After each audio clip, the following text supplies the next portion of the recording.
नमस्कार, traders diary में आपका स्वागत है। मैं हूं आपके साथ कुशल गुप्ता और मेरे साथ ट्रेडर्स डायरी इस पूरे हफ्ते लगातार बने हुए हैं वरुण दुबे। और वरुण, जिस तरह से मूड माहौल बनता हुआ नजर आया है कल के दिन में, तो काफी भारी बिकवाली का ही दौर था और निफ्टी, बैंक निफ्टी, कोई भी इंडेक्स आप उठाएं या फिर छोटे मझोले शेयरों पर भी भारी गिरावट हमें देखने को मिली थी। और अब तो आप देखिए गिफ्ट निफ्टी करीबन 21,400 के आसपास अब पहुंचता हुआ नजर आ रहा है। तो लगातार दूसरे दिन गिरावट की, जो भारी गिरावट की एक्सपेक्टेशंस है वो यहाँ पर साफ तौर पर देखने को मिल रही है। बट ये जो गिरावट है ये आगे चलकर और गहराती हुई नजर आती है या फिर थोड़ी सी स्टेबिलिटी हमें देखने को मिलेगी, जो ओपनिंग की गिरावट है उसी पे कॉन्सेंट्रेट रहेगी या फिर रिकवरी के संकेत आएंगे, ये कहना अभी तो फिलहाल काफी ज्यादा मुश्किल है। बट ऑफकोर्स कल ग्लोबल क्यूज कैसे रहे हैं और कुछ नतीजों का भी रिएक्शन रहेगा वरुण? डेफिनेटली नतीजों का रिएक्शन लगातार दूसरे दिन होगा, क्योंकि HDFC बैंक, कल हमने एक रिएक्शन देख लिया, आज ADR आपको बोल रहा है कि शायद और एक रिएक्शन आपको देखने मिलेगा। और कुशल, हम कल ये डिस्कस कर ही रहे थे कि अगले नतीजों तक एटलीस्ट मैं HDFC बैंक को हाथ नहीं लगाऊंगा। नो डाउट सब अच्छा है, मैनेजमेंट अच्छा है, बैंक अच्छा है, सब कुछ अच्छा है, लेकिन परफॉर्मेंस तो चाहिए और वो अगले नतीजों के पहले शायद आपको ना मिले। तो इसके लिए एज अ ट्रेडर शायद आप ट्रेडिंग कर सकते हैं इसमें, लेकिन एज अ इन्वेस्टर शायद आप वेट एंड वॉच मूड में रहेंगे। और यही HDFC बैंक का कल स्टॉक प्राइस ने भी रिफ्लेक्ट किया और शायद यही HDFC बैंक के ADR आपको रिफ्लेक्ट कर रहे हैं, जहाँ पे पोजीशंस अब कटते हुए नजर आ रही है। कल देखिए लगातार दूसरे दिन 9% के आसपास की गिरावट हुई। तो HDFC बैंक तो एक फैक्टर है। दूसरा यूएस के मार्केट लाइक 15% गिर गया, 16%, 16% के आसपास 2 दिन में HDFC बैंक का ADR गिर चुका है। तो इसका इम्पैक्ट तो जाहिर सी बात है आपके मार्केट्स पे होना है। अब बाकी भी यूएस के मार्केट्स के क्यूज़ अच्छे हैं नहीं, हालांकि हम ज़्यादातर क्यूज़ कल पचा के गए थे, लेकिन उसके बावजूद देखिए अब वो जो रेट कट की उम्मीद है वो थोड़े आगे बढ़ते हुए नजर आ रही है। तो ये सब चीज़ें जो है वो मार्केट के फेवर में नहीं है, एटलीस्ट ये समझ में आ रहा है। और आज सुबह के लिए कोई ऐसा क्यू नहीं है जिसको देख के आप ये कहें कि हाँ हमारे मार्केट में तेज़ी होगी। इसके लिए आज फिर हो सकता है कि शायद आपको दबाव देखने मिले। IT अगर सपोर्ट कर दे तो सेकेंड हाफ में तेज़ी होगी, उसके अलावा किसी से उम्मीद नहीं है। सपोर्ट कर सकता है वरुण, बट एफआईज भी तो सपोर्ट करने चाहिए। ये अरे तो माल खींचते जा रहे हैं। इनफैक्ट आप देखिए कैश मार्केट में कल किस तरह की बिकवाली हुई। 10,000 करोड़ से ज्यादा की एफआईज में ने कैश मार्केट में बिकवाली की है और ये आंकड़ा 3 नवंबर 2017 के बाद हाईएस्ट सेल फिगर आता हुआ दिख रहा है। पिछले 8,000 करोड़ रुपए के आसपास की जो डिलीवरी है वो तो HDFC बैंक में ही हुई है। तो शायद हो सकता है कि बड़ी सेलिंग जो है वहाँ आई हो और उसकी वजह से आपको 10,000 करोड़ रुपए के आसपास का आंकड़ा देखने मिल रहा है। बट हु नोस कहाँ बेचा और कहाँ खरीदा है, जो भी है फिगर तो फिगर है। और एक बात समझ में आता है कि डर है, डर तो दिख रहा है साफ तौर पर, और डर नंबर्स जो है उसी में ही साफ तौर पर देखने को मिल रहा है। ऑफ कोर्स आज देखना है कि यहाँ पर किस तरह से रिएक्शन आता हुआ नजर आते हैं। बट चलिए अपनी पारी की शुरुआत कर लेते हैं। जो यहाँ पर 20 दमदार ट्रेडिंग और इन्वेस्टमेंट आइडियाज हम आपको देने वाले हैं, उसमें सबसे पहली कैटेगरी है कैश मार्केट की। और कैश में वरुण क्या खरीद रहे हैं?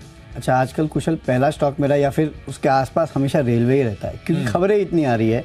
तो फिर से रेलटेल, इसको मैंने अपने टीम में शामिल किया है। 378 के लेवल के लिए आप खरीदारी कर सकते हैं।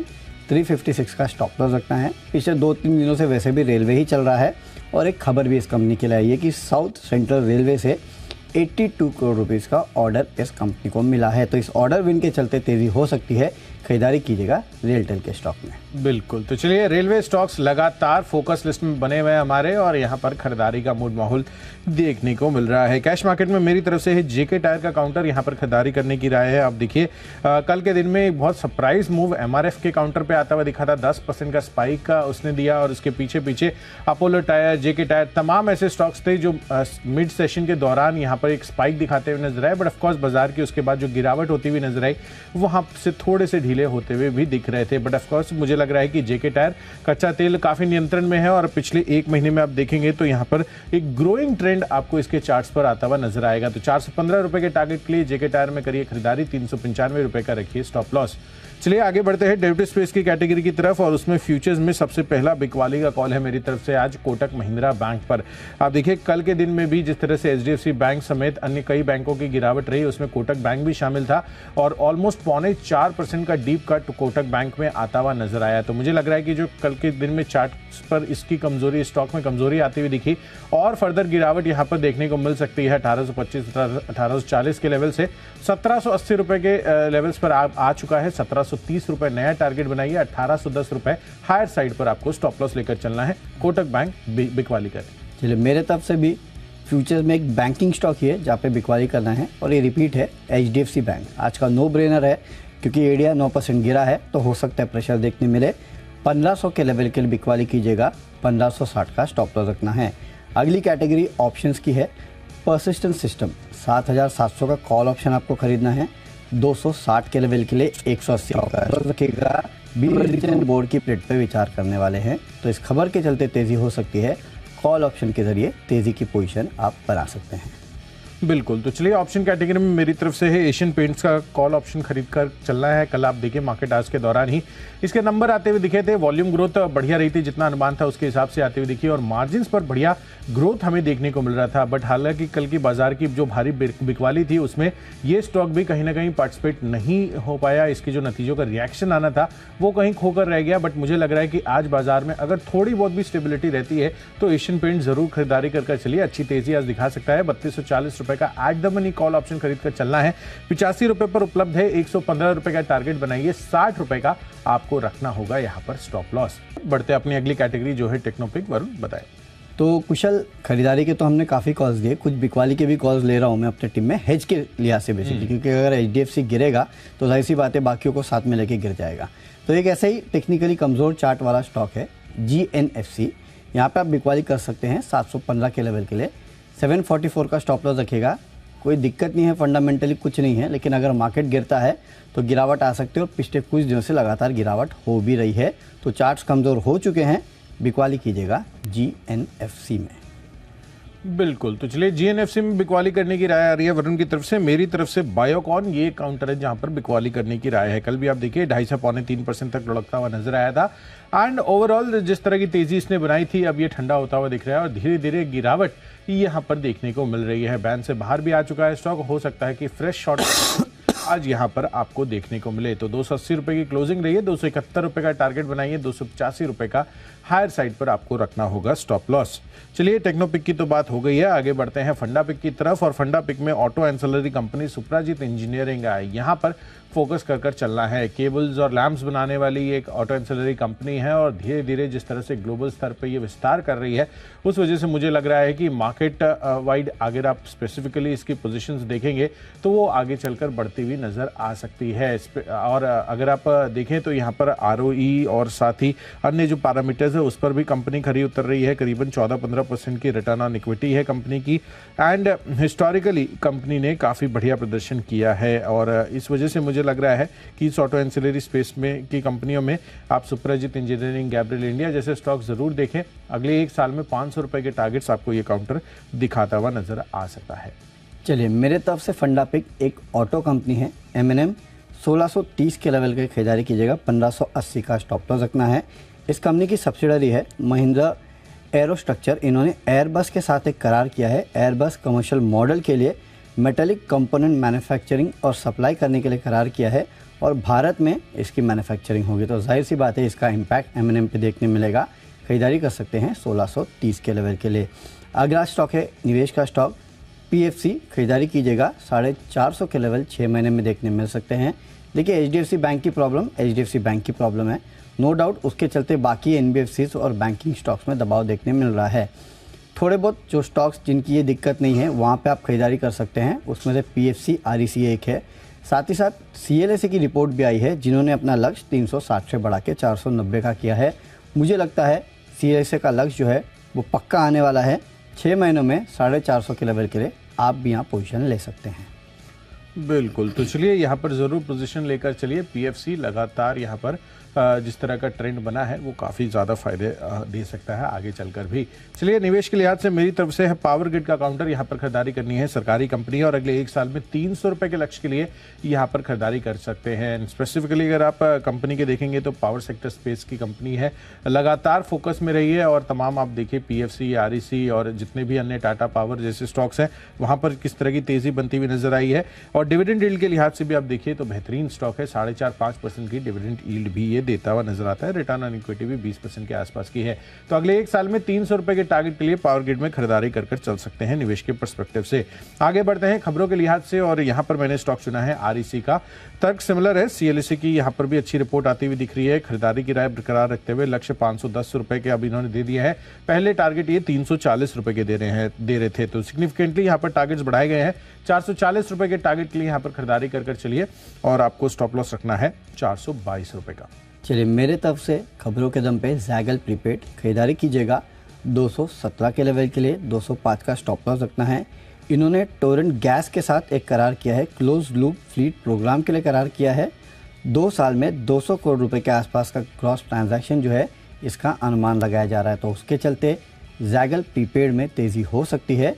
यहाँ पे 270 के लेवल के लिए खरीदारी कीजिएगा। अब बढ़ते अपनी आखिरी और फाइनल कैटेगरी माई चॉइस की तरफ, और माई चॉइस में तीनों के तीनों कॉल्स वरुण मेरी तरफ से बिकवाली के ही हैं। ओवरऑल बाजार का मूड माहौल आप देखिए, अब गिफ्ट निफ्टी 21,400 के आसपास पहुंचता हुआ नजर आ रहा है। तो यहाँ पर बिकवाली कर चलिए। सबसे पहले जो काउंटर है वो है रैमको सीमेंट्स पर। यहाँ पर बिकवाली करिए क्योंकि ओवरऑल यहाँ पर सेंटिमेंट खराब हो रहे हैं, चार्ट सेक्टर कमजोर है। 4% तक की भारी गिरावट यहाँ पर देखने को मिली थी कल के दिन में। 922 रुपए का लक्ष्य बनाइए, 970 रुपए का रखिए स्टॉप लॉस। दूसरा कॉल है इंडसइंड बैंक पर। यहाँ पर भी कल के दिन में भी हमें कमजोरी देखने को मिला, हालांकि उतना ज्यादा नहीं गिरा था ये काउंटर, हालांकि इसके नतीजे हैं तो थोड़ा कॉशियसली आज आप ट्रेड कर चलिए, और जिस तरह का मूवमेंट है थोड़ा वॉच कीजिए। स्टॉप लॉस स्ट्रिक्टली फॉलो कीजिए। 1600 रुपए के टारगेट के लिए यहाँ पर भी बिकवाली करिए। 1664 रुपए हायर साइड पर रखिए स्टॉप लॉस। और आखिरी कॉल है बीपीसीएल पर। यहाँ पर भी कमजोरी का रुझान कल के दिन में बनता हुआ नजर आया था सरकार की तरफ से। हो सकता है कि आगे आने वाले समय में आपको 10 रुपए प्रति लीटर तक की कटौती पेट्रोल और डीजल की कीमतों में आती हुई दिख सकती है। ऐसी कुछ रिपोर्ट्स कल आती हुई नजर आ रही थी जिसके बारे में हमने आपको बताया था। तो बीपीसीएल मुझे लग रहा है कि यहाँ पर और कमजोरी आज हो सकती है। बिकवाली करिए 462 रुपए के टारगेट के लिए, 478 रुपए का रखिए स्टॉप लॉस। चलिए, माई चॉइस में मेरे तरफ से 2 खरीदारी और 1 बिकवाली का कॉल है। सबसे पहले शोभा लिमिटेड खरीदारी कीजिएगा 1380 के लेवल के लिए। 1300 का स्टॉप लॉस रखना है। 22 जनवरी को इक्विटी के जरिए फंड जुटाने के लिए बोर्ड की बैठक है, इसके चलते तेजी हो सकती है। अतुल लिमिटेड में आपको बिकवाली करना है 6420 के लेवल के लिए। 6680 का स्टॉप लॉस रखना है। चार्ट्स कमज़ोर है और अगर मार्केट में गिरावट आती है तो ये स्टॉक और फर्दर गिरावट दिखा सकता है, लगातार पिछले कुछ दिनों से वैसे ही गिर रहा है। और आखिरी है मिश्र धातु, खरीदारी कीजिएगा 450 के लेवल के लिए। 425 का आपको स्टॉप लॉस रखना है। पिछले 2-3 दिनों से स्टॉक में मोमेंटम काफ़ी अच्छा है, इसके लिए इस मोमेंटम को आप प्ले कीजिएगा। हालांकि स्टॉप लॉस 425 का काफ़ी स्ट्रिक्ट रखिएगा। चलिए, तो सभी स्टॉक्स और उनके लेवल्स का हमने आपको विस्तार से चर्चा करके तो बता दिया है, बट एक जल्दी से रिकैप भी कर लेते हैं। सबसे पहले कैश पे से जीके टायर यहाँ पर पसंद आ रहा है। पिछले 1 महीने से अच्छा ट्रेंड बना हुआ है, खरीदारी कर चलिए।